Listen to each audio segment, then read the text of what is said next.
years ago, a young Polish actress scandalized the public when she appeared at a grand gala wearing her old jeans and a t-shirt. Of course, I have no idea what her motivation was, but such behavior can be interpreted as a statement. I don't freaking care about your little celebration. I'm not gonna dress up to the occasion because I'm above such petty things as standards, customs, and traditions. I'm just going to look down on you from the heights of my rebellious spirit and laugh at you, you small, petty humans. I don't care what you think about me. And I want you to notice that. Of course, perhaps that particular woman had something different in mind, let's not judge. But generally speaking, disregarding the rules that govern societies and communities might be our way of saying, I don't want to be part of that community. Now, if the community is sick, I guess a little scandal never hurt anybody. But there is one community, one party that you cannot disrespect, that you cannot cut yourself off from without serious, even eternal consequences. The party called life, the community called humanity. This Sunday we are meditating Matthew 22 verses 1 to 14. Jesus spoke to them again in parables, saying, "The kingdom of heaven is like a king who prepared a wedding banquet for his son. He sent his servants to those who had been invited to the banquet to tell them to come, but they refused to come. Then he sent some more servants and said, 'Tell those who have been invited that I have prepared my dinner. My oxen and fattened cattle have been slaughtered and everything is ready. Come to the wedding banquet.' But they paid no attention and went off, one to his field, another to his business. The rest seized his servants, ill-treated them, and killed them. The king was enraged. He sent his army and destroyed those murderers and burned their city. Then he said to his servants, 'The wedding banquet is ready, but those I invited did not deserve to come. Go to the street corners and invite to the banquet anyone you find.' So the servants went out into the streets and gathered all the people they could find, both good and bad, and the wedding hall was filled with guests.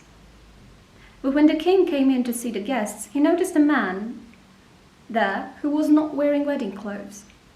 'Friend,' he asked, 'how did you get in here without wedding clothes?' The man was speechless.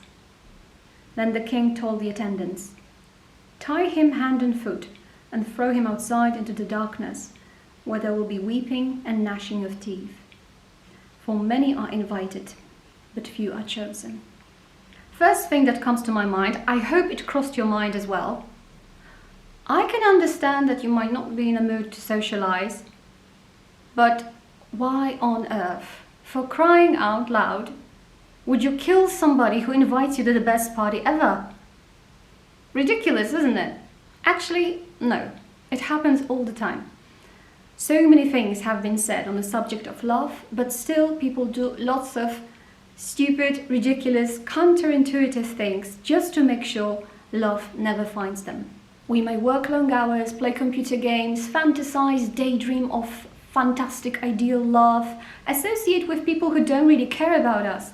And then when real love knocks on our door and asks us out, we say, "No, I prefer to sit home alone and listen to Bryan Adams. And even if I do come, I'm not wearing that silly stuff.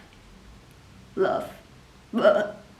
Such a counterintuitive approach is possible because perhaps we've been deprived of love for such a long time that the real thing, the good thing, scares us away. We suddenly see what we've been living without for so many years, and it provokes regression to the age when we were deprived of love. And it evokes feelings of sadness, grief, anger, even rage. And we might be terrified that it's too late and that it's not for us, that we don't know the language those people speak. And when we step out of that cave, we won't know how to behave. No rhyme intended. So some strategies we can employ to avoid it is, for example, to lead such a busy life, to be involved in so many projects, to be so active that we never even have the time to stop and think whether this kind of life is actually worth living. Another thing is to be the eternal outsider. That is to look at society, at community, at your family, at your group of friends, as if you were not really a part of it, as if the rules did not apply to you. To be an eternal outsider is to refuse to acknowledge that you actually are part of the system. If we think we are above the rules, we can put ourselves in the position of a judge, psychoanalyze everybody around and pretend that other people can't really touch us. But the reality is, no matter how original we think we are, no matter how detached we are, no matter what seat we got, we are still an ordinary guest at this party, just like everybody else. Sometimes we believe we are too important to treat other people with the respect that they deserve. And sometimes we think we are not important enough to touch anybody's life. So we decide to wear old jeans to that great grand party. And when that great host asks us in the depth of our conscience, why are we disrespecting him, disrespecting his other guests, and disrespecting ourselves? We are lost for words. Maybe because we've spent too much time on mute, just watching how other people party and never really participating. Let's get the party started this Sunday, 10 p.m. See you.